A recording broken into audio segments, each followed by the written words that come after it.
नमस्कार। आज हामी स्याली थोर्नको एउटा निकै नै चर्चित उपन्यास द हेटिङ गेमबारे अलिक गहिरिएर कुरा गर्दैछौँ। यो समकालीन रोमान्स विधामा एकदमै लोकप्रिय किताब हो। आज हामी यसको कथा, पात्रहरू, यसले उठाएका विषयवस्तुहरू अनि किन यो यति धेरै पाठकहरूलाई मन पर्यो भन्ने कुराहरू, विभिन्न समीक्षा र सारांशहरू हेरेर छलफल गर्नेछौँ। र खास गरी यो एनिमिज टु लभर्स अर्थात् शत्रुबाट प्रेमी बन्ने जुन यात्रा छ नि, त्यसको खास आकर्षण के हो त्यो बुझ्ने प्रयास गरौँ। हुन्छ। यो एनिमिज टु लभर्सको कुरा त आजकल खुबै सुनिन्छ, तर द हेटिङ गेमले यसलाई कसरी फरक बनाएको छ त? यसमा विशेष कुरा के छ भने कथा सुरु हुन्छ लुसी हटन र जसुआ टेम्पलम्यानबाट। उनीहरू दुई फरक प्रकाशन कम्पनी गाविएपछि एउटै अफिसमा, त्यो पनि सानो ठाउँमा सँगै काम गर्नुपर्ने हुन्छ।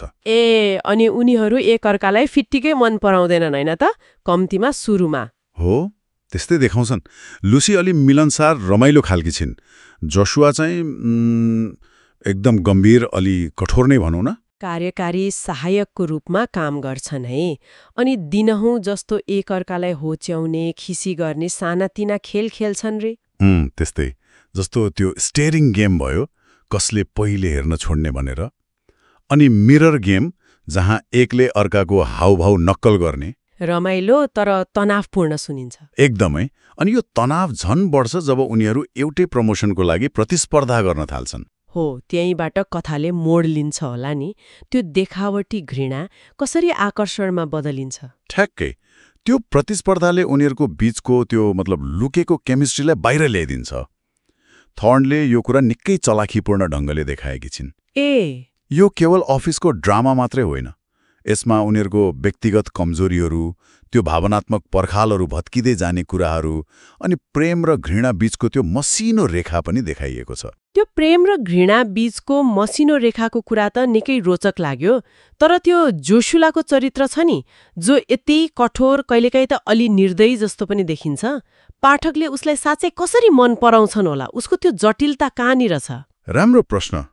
जोशुआको त्यो बाहिरी कठोरता पछाडि कारणहरू छन्। उसको पारिवारिक पृष्ठभूमि, खास गरी उसको बुबासँगको सम्बन्ध, अनि त्यो अफिसमा आफूलाई अब्बल देखाउनु पर्ने दबाव। यी कुराहरू सिधै भनिएको छैन, तर साना सङ्केतहरू उसको व्यवहारबाट बिस्तारै खुल्दै जान्छ। ऊ केवल कडा मान्छे मात्र होइन, आफ्नो कमजोरी लुकाउन एउटा कवच लगाएर बसेको जस्तो पात्र हो। हो र? त्यसो भए पाठकले बिस्तारै बुझ्दै जान्छन् उसको भित्री पाटो। हो, त्यही कुराले उसलाई अरू यस्तै खालका पात्रभन्दा अलि फरक र गहिरो बनाउँछ। अनि लुसी नि, उनी त बाहिरबाट हेर्दा निकै आत्मविश्वासी, रमाइलो देखिन्छन्। हो, लुसी बाहिर जति चङ्किलो र ऊर्जावान देखिन्छन्, भित्र चाहिँ अलि आफूलाई कम आँक्ने, अरूलाई खुसी पार्न खोज्ने खालकी छिन्। जोशुआसँगको त्यो प्रतिस्पर्धाले उसको भित्र लुकेको महत्वाकांक्षा अनि आफ्नो पहिचान खोज्ने सङ्घर्षलाई बाहिर ल्याउँछ। कथा उसको दृष्टिकोणबाट भनिएकोले पाठकले उसको भावनाको उतार चढाउलाई नजिकबाट महसुस गर्न पाउँछन्।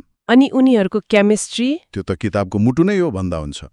उनीहरूको त्यो तीखो संवाद, त्यो छेडछाड, तर त्यसभित्र लुकेको गहिरो आकर्षण, यो स्लो बर्न रोमान्स हो नि त। बिस्तारै ताप्दै जाने खालको सम्बन्ध हो, र त्यसको अन्त्य चाहिँ निकै सन्तोषजनक छ। स्याली थोर्नको लेखन शैलीको पनि धेरैले प्रशंसा गर्छन्। त्यो संवादहरू कस्तो छ, अनि पहिलो व्यक्तिबाट कथा भन्दा के फरक पर्छ? थोर्नको लेखन साँच्चै जीवन्त छ। संवादहरू एकदमै रमाइला, चलाक छन्। ती प्यानल हँसाउनको लागि मात्र होइनन्, पात्रहरूको व्यक्तित्व, उनीहरूको लुकेको भावना र त्यो तनाव देखाउन पनि प्रयोग भएका छन्। अनि लुसीको आँखाबाट कथा हेर्दा हामी उसको हरेक सोच, शङ्का, उसको त्यो रमाइलो अवलोकनको हिस्सा बन्छौँ। त्यसले गर्दा पाठक कथामा पुरै डुब्छन्। यी त भए किताबका राम्रा पक्षहरू।